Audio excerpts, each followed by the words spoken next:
Перед началом просмотра обязательно поставьте лайк и оставьте свой комментарий. Они нам очень важны. На мать туркменского активиста оказывают давление. В Туркменабаде неизвестные люди в гражданской одежде оказали давление на мать активиста Султана Авезова, проживающего в Стамбуле.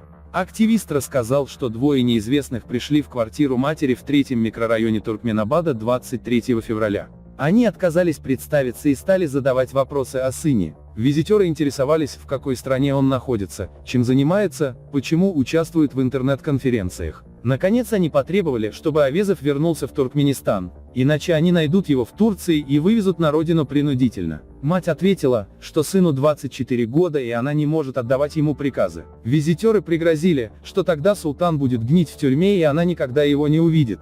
Они добавили, что если она его родила, то она за него отвечает. Правозащитный центр «Мемориал» отмечает, что о случаях давления на родственников сообщают и другие туркменские активисты.